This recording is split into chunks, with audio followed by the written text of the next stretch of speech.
Good evening, everyone. Hi. We began the Mishnah yesterday that is talking about what kinds of things animals can wear. So when it comes to people, we're not allowed to carry, but we can wear clothing, and the clothing could be functional and keep us warm, or it can be something that looks nice. You're allowed to wear a tie, even though it doesn't do very much. It's just for fashion. So anything that you're wearing is okay. It's not considered carrying, it's considered wearing. But on Shabbat, not only can we not work, we also have to make sure that our animals do not work. And so the question of the next couple of pages is, what is considered wearing for an animal? It's proper gear. And what is considered not the proper gear, and therefore would be carrying. Okay.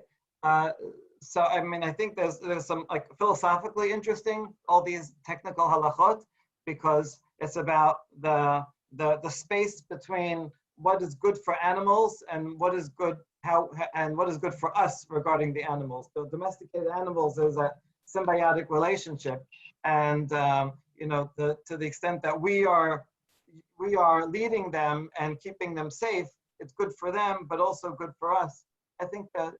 Interesting to think about that between the lines, the relationship between human beings and animals, especially those animals that we raise and that live with us. Okay, the Mishnah mentioned different types of animals and mentioned basically 3 different levels of shemirah, of guard, of things that guard. The first one would be a halter. Let's share this with you. Which is a strap that goes around the head and around the front of the mouth. And that would be the lowest level, good for a regular camel. You could see that here, so something like this green string. And then for something that needs more, you would have a nose ring. That would be for these female camels that need a nose ring, and that's more. And others need a bit in the mouth. Or the least is just a collar around the neck. So these are all the different levels of shemirah, and each one is appropriate for a different type of animal. Okay. Now the question came up: well, what if you use something that's even more excessive security that's not needed? Well, if it's less secure than needed, well then it doesn't do anything. That would be carrying. But if it's more security than needed, then we saw that it was a machloket, but we ended off with the opinion of down here. Hananya, who said that is okay. That's not considered carrying, still wearing it, even though it's a higher level. All right, that's where we left off. And now we have Tana. Debe menashia, aiz shechakakla ben karneha, yos'a be'afsar b'shabbat. We have a goat now, and we take the horns of the goat, we make holes in the two horns, and we put the string through it. That's okay. That's considered a proper shemirah, and you can do that. In other words, you put the halter through it. Okay, fine. That's baraita. But now ba'ayra of Yosef, second generation, and what I asked, tachavla bizkana mahu. What if you take the goat? Goats are known for their beards. You take the beard and you tie it, I think, you correct me, the Satmars tie their beards. They make all kinds of braids. Yeah, okay. Z's the resident expert in all things Satmar. So you tie the... Not only Satmar. Okay. you tie the beard, and then you put the string through that. And so the question is that considered a proper level of security to control the goat? You say, yes, it's okay, because even though it's not quite as tight as through the horns, but if it moves, it will hurt it because it's pulling on his beard hair. So it's not going to move much, and that's proper control. Or do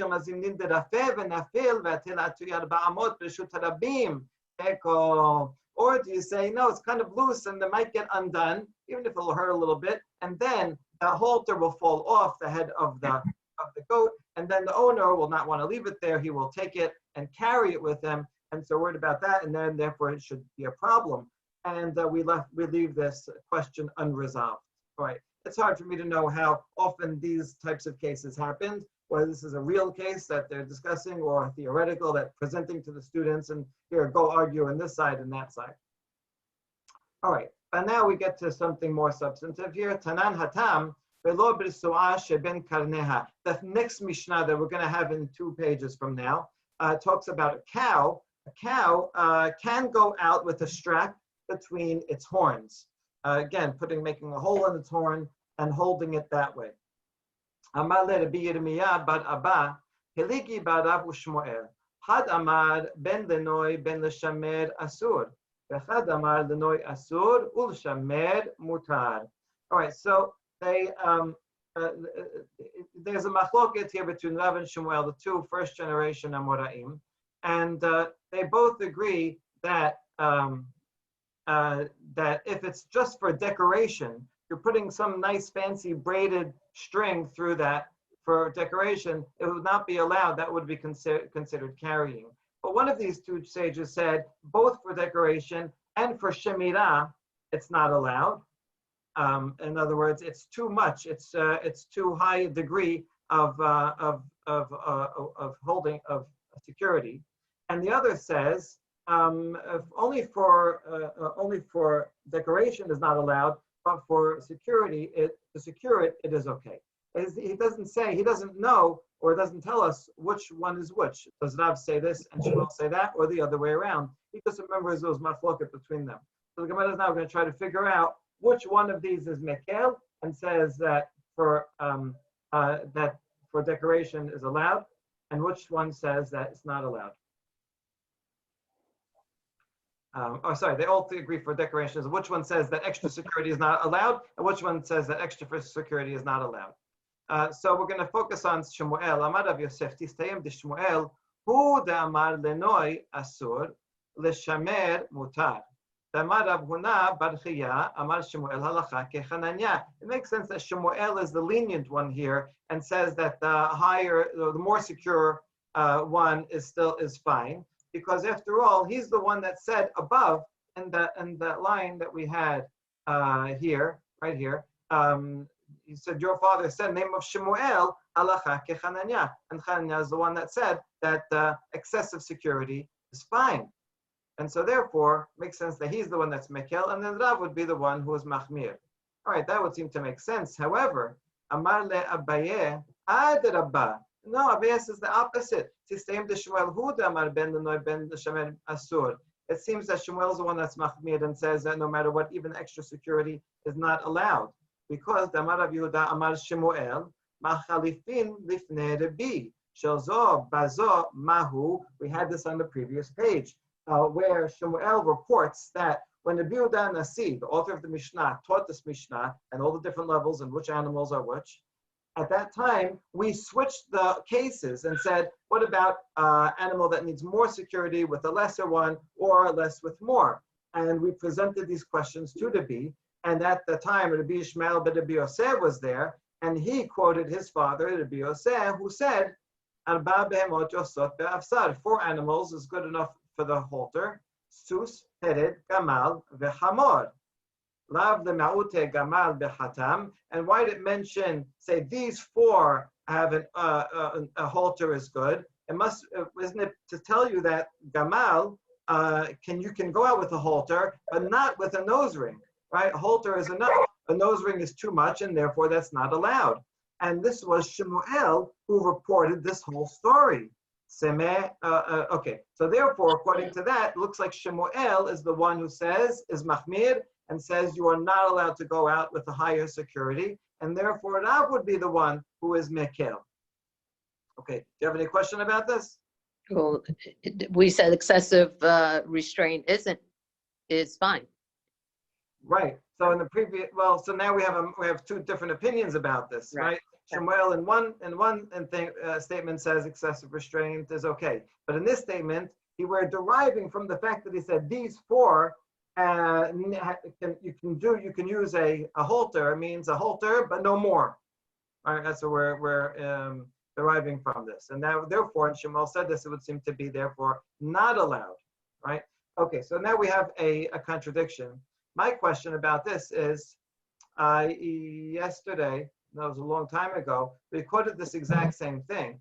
And right, four people, four animals go out, and we said the mutemai, what is it coming to exclude? Isn't it coming to exclude a camel with a nose ring? That's not okay.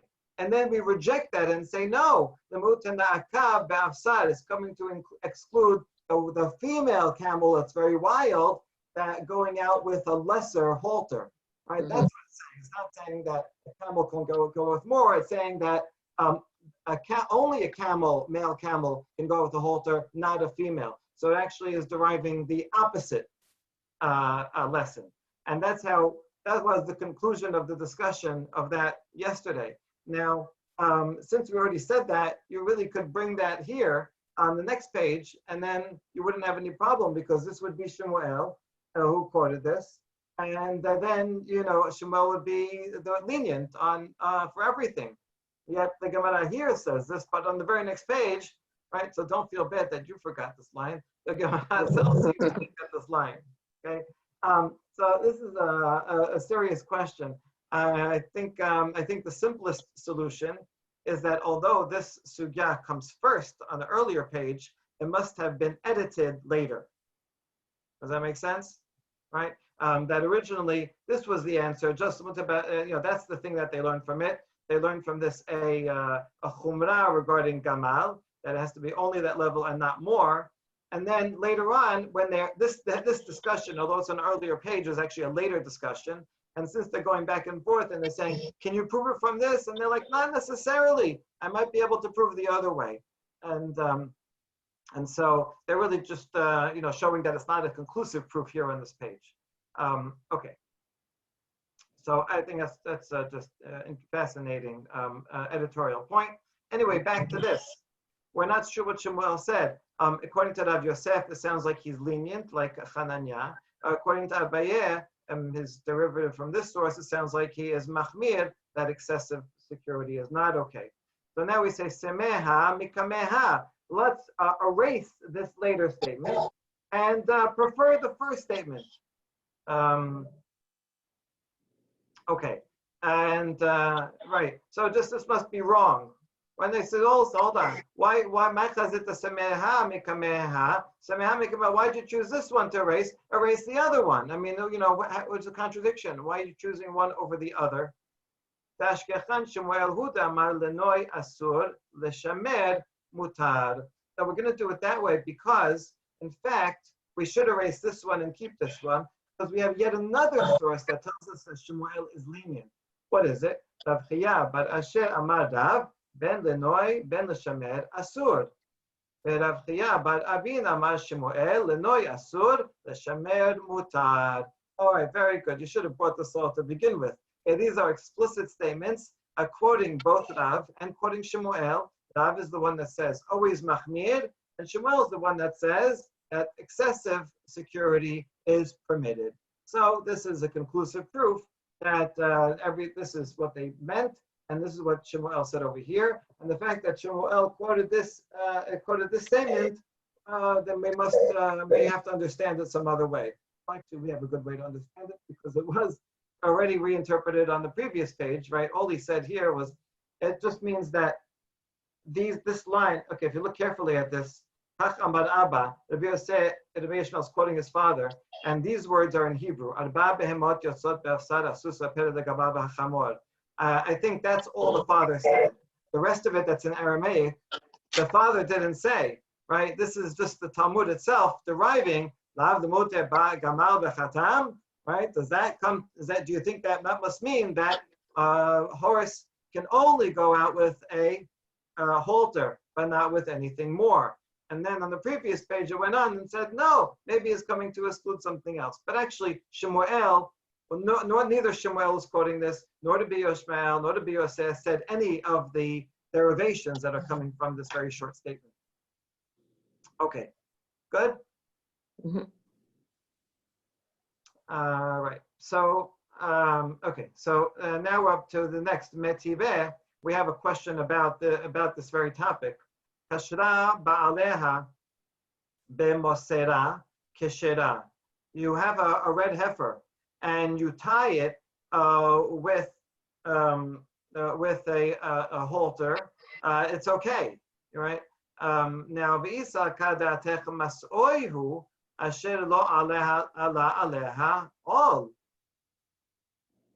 So now this is a problem, because if you do consider this to be a burden for a cow, because a cow all it needs is a noose, or something around its neck. It doesn't need a halter, so this would be excessive.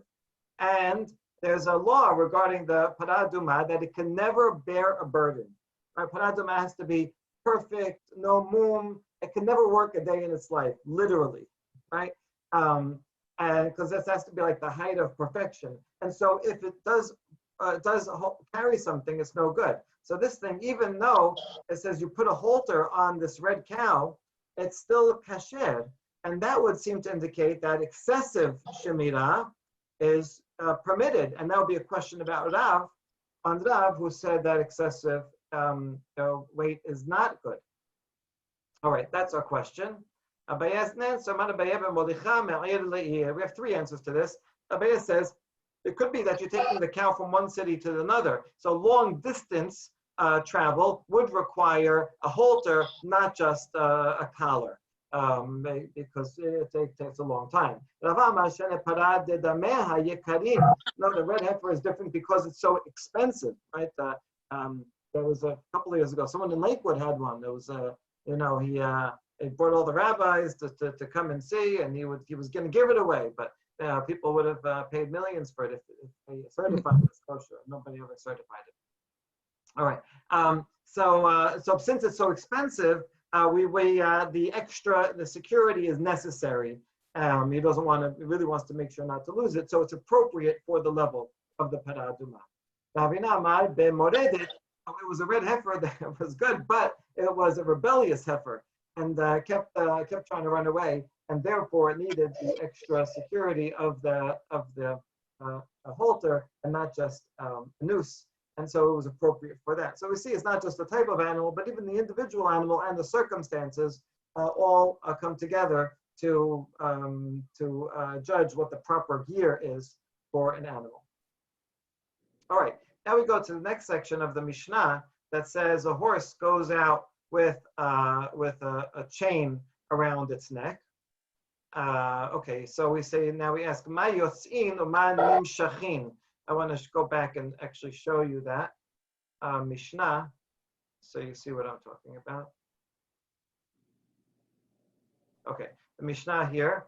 Ken ba'alei hasher yotzin basher v'nimshachin basher. Animals that go out with the chain, they go out yotzin and nimshachin. So what's the difference between yotzin and nimshachin, right?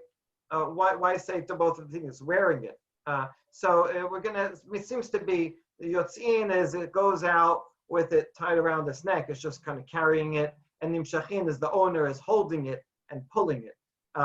So either of those cases would be allowed. Let's see how the Gemara discusses it. Okay. So what does this mean? Amar Rav Huna. Does our Mishnah say hasus? No. Perhaps that's the sus. Yeah, here it is. Sus b'sher ve'echol b'alei asher. Yeah, this is not. This is bad breakup of the lines here.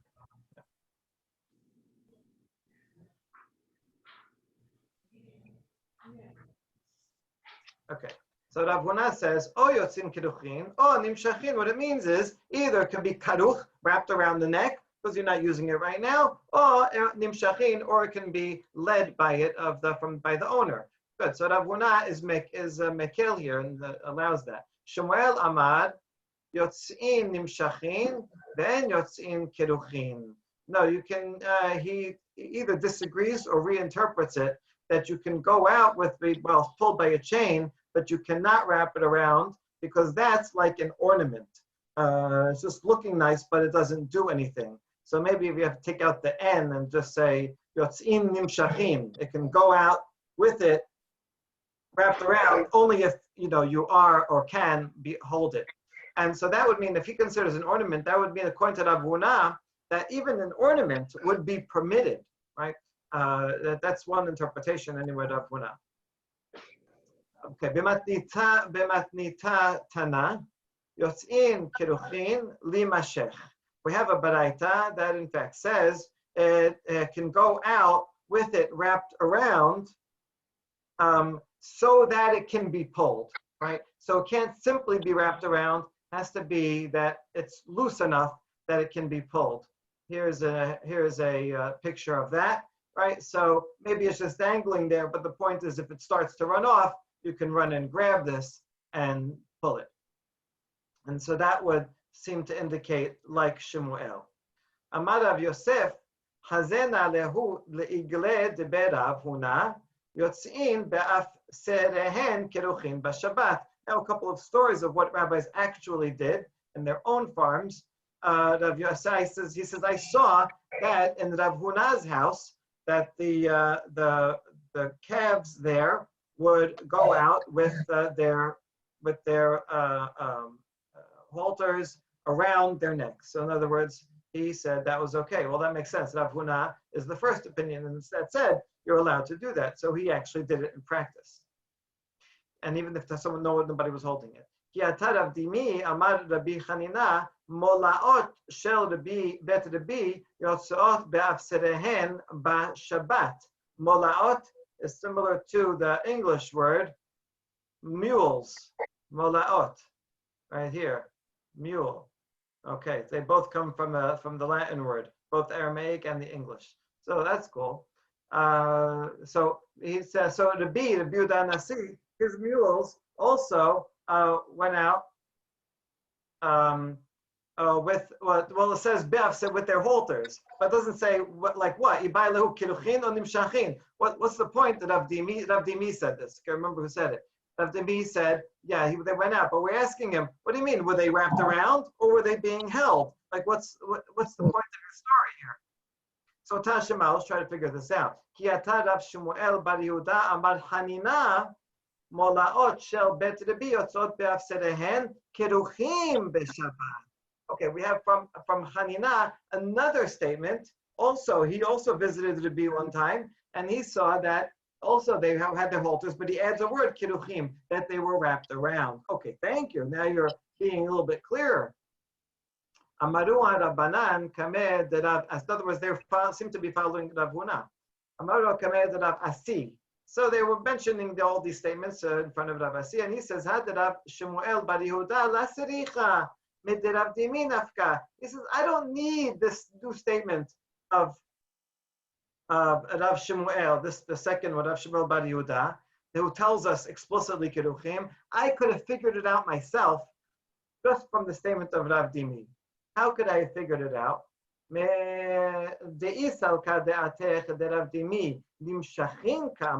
If this one had been that someone actually has to be holding them, I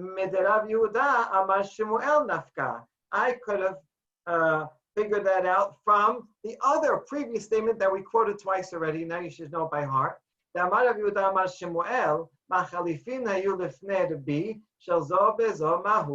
אמר לפניו רבי ישמעאל ברבי יוסף, כך אמר רבא, 4 בהמות יוצאות באבשר, הפסוס והפרד הגמל והחמור. So everybody knows this one, we quote it 100 times, right? And since over here it says that pered is a mule, that's one of the items, the same thing, it's just the Hebrew word for it. And since it has here a mule, and it says a mule can be used with an afsad, I know for sure that the halter itself is fine, and that would assuming nimshachin, that someone is holding it. And since I know that, if Rav Dimi up here comes and tells me a story, this one, that Rabbi used halters on his mules, I know that he must be adding something. What's he adding? He must be adding that they can even be wrapped around. And see, I could figure it out already from this, and I don't need Rav Shemuel bar Yehuda to come and tell me that explicitly. So this is a question about Rav Shemuel bar Yehuda, why we need this statement. Why do you need to add something to it? Okay. Now Rav Asi comes back and says, no, I did need it. Istirich lehu. Dei medarav Yehuda nafka hava amina malafana velo kibela mineh. Kamashmalan derav dimi. If I only had this statement here of in the name of Shemuel, where the question was asked before the B. What if you switch them around? And Bishbel, son of the Yoseh, answered and said, "Here, these four you're allowed." The B was passive and silent the whole time, and I don't know if the B agreed to what the B Ishmael said or didn't agree. Remember, we saw yesterday that even though he said Kevad Hoda Zaken, even that Kevad Hoda Zaken, does he mean that, okay, and I agreed to it, or he's just going to being polite to him? And so it was not clear by itself whether to be just by sitting there agreed to it. So I need the first statement of Rav Dimi that tells us that the bee did have halters on his mules. From there I know that the bee agreed that a halter is the right gear for a mule. And then from the second statement of Rav Shemuel Bar Yehuda, he says explicitly, not only did it have a halter, but the halters were wrapped around the neck and not being held. And so now that's why I need that statement to come teach us all of these things. Okay, so now we've accounted for all of the statements, and we see that the B was permissive in this regard. Okay, I think that's a little conversation. It keeps coming up, but it really is so important. It's important, interesting in another way, because it gives us a sense of the reality of how they studied. The Yehuda Nasi comes and collects all the Talmudic statements and publishes the Mishnah orally. Everybody remember this, and that became the standard curriculum in all schools. But even though he just published it, then they said, okay, fine, you told us these cases, but now what about this case? What about that case? So it shows you the typical type way that they studied. They cited the Mishnah, memorized it, and then that became the basis point for more questions that are not in the Mishnah, more permutations. And sometimes the Bi himself wasn't even part of that discussion, but other sages would take part in them, quoting other traditions and using their logic and thinking through. All right. Okay, now, V'i derav dimi, okay, we did this. All right, so now the last statement comes and teaches us that the B, that in fact wrap them around. All right, now we come to the next line. That remember that if the horse or animal has a collar, we can sprinkle the para aduma, water, on the collar while it's being worn. And if the collar becomes tameh, we can dunk the entire animal with the collar on it in order for the collar to become tahor. Okay. You don't have to worry about the animal. Live animals, I don't think any live animals can become tameh. I think that's true. Okay. Except for humans. Jews, not clear if non-Jews can become tameh. That's a machloket. All right. Hold it. Are you telling me that the collar of an animal is something that can receive tum'ah? The general rule is that something that is a kli, something that is a utensil, usable by human beings generally, usually something that can hold water or jewelry or whatever, something that humans use, if it comes into contact with something impure, it becomes impure. But other things that are not usable objects, it's just a rock, even if a dead body touches it, it still remains tahor. It cannot become impure because it's not a usable item. All right, so now are you telling me that an animal's collar is a usable item and can become tameh? We have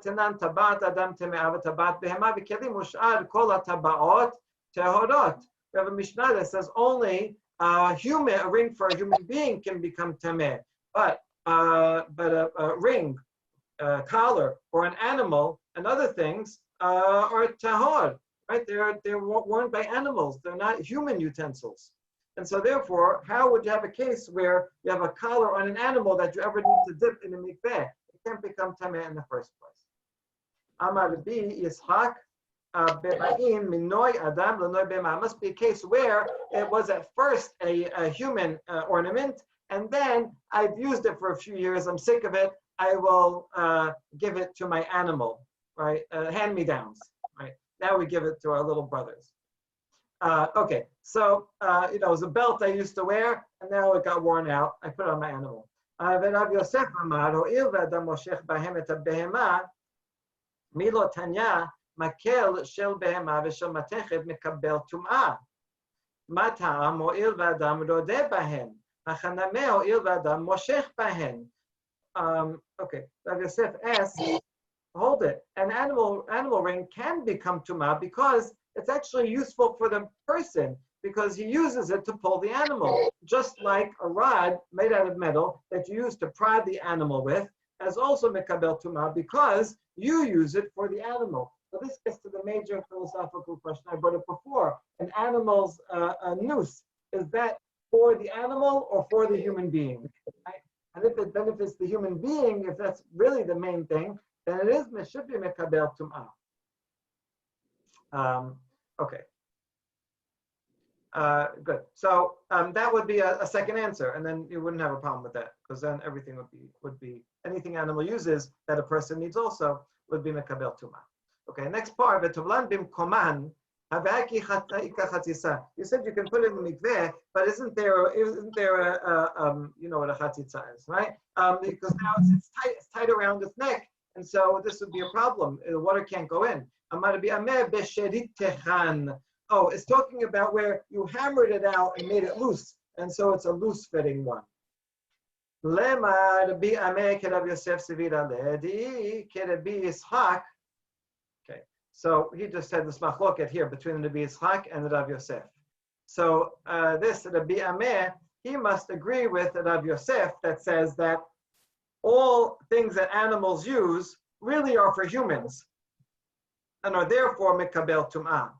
De'ika k'Rabbi Yitzchak lamar v'ba'in min noi adam l'noi behema kevan deritechan avad behu ma'aseh ufarcha la tum'ah minayhu.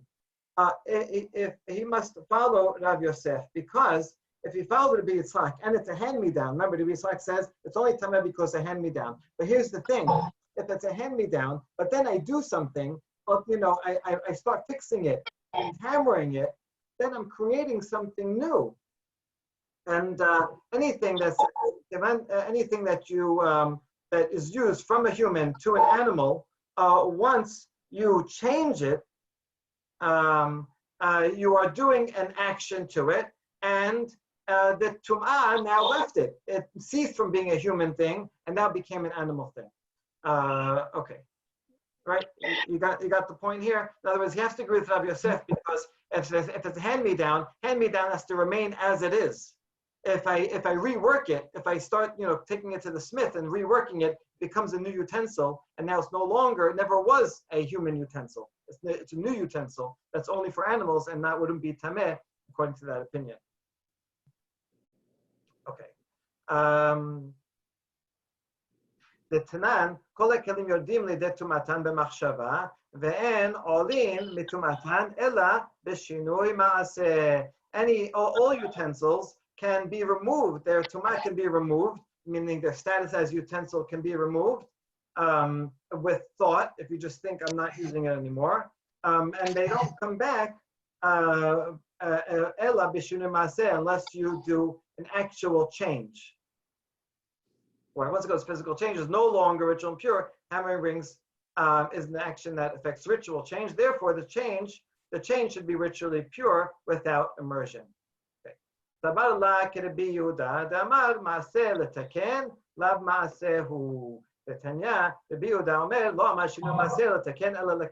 He can follow this other opinion of Yehuda that says an action that makes it that is a constructive action, it doesn't count within this. Only if it's a destructive action, that removes it from what it was altogether. But here I'm hammering out so it'll fit better around the animal. So it's actually a constructive action, and this constructive action, since it makes it better, it remains with its previous status and is tameh.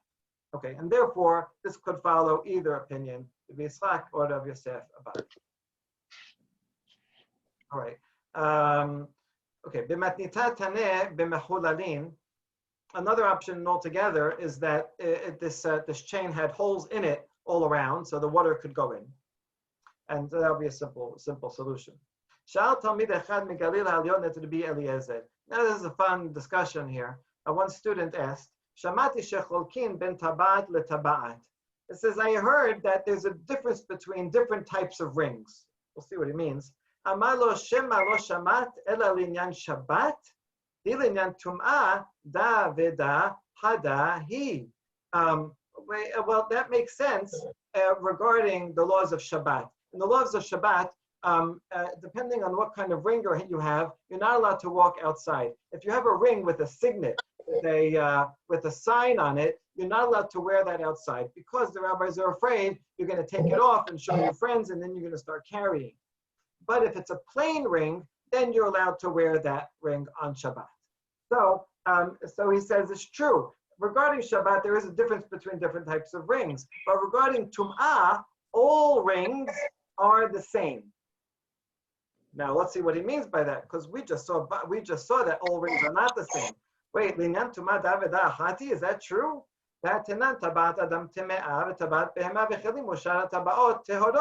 just said that only human rings can become tameh, but animal rings and other kinds of rings do not become tameh. So there is a difference between different types of rings. Now, when the student was quoting that, he meant only within the realm of human rings, all human rings are the same. Wait, but even that is not true. That's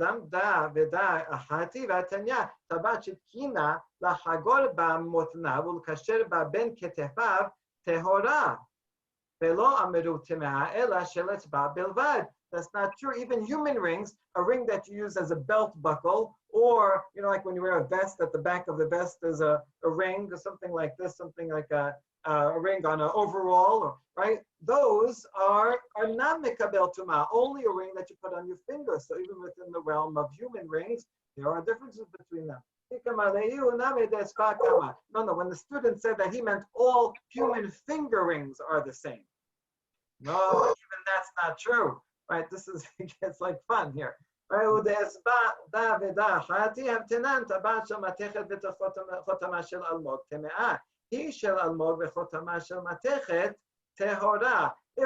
have a ring and the ring part itself is made out of metal and the top part is made out of coral, then it's that can receive tum'ah. But if the middle part is made out of coral and the top part is made out of metal, then it's not mekabel tum'ah.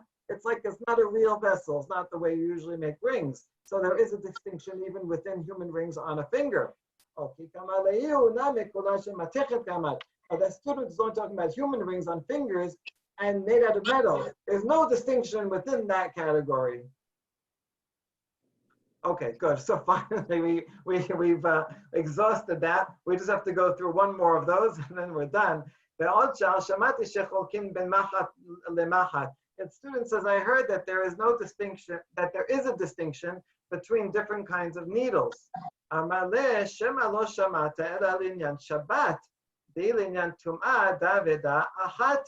Oh no, only regarding Shabbat is there a distinction between different kinds of needles. This is talking about wearing a needle, right? If you wear a needle that's only that's only used for sewing, it's no good. But that's with an eye. But one without an eye, which would be a decoration, that is the one that would be a fancy, you couldn't wear it because it would be similar to a ring that's fancy, but a needle that you just need would be allowed. So there is a distinction between different types of needles for Shabbat. But regarding Tum'ah, there is no distinction. All needles are the same. Is that true? If you have a needle that has no eye in the needle, that is tahor because it's not a utensil. You can't use it to sew. Only one with an eye in it. No, I meant that talking about a whole needle, not the one that was damaged. Is that true? You only said there's no distinction with whole needles. Is that true?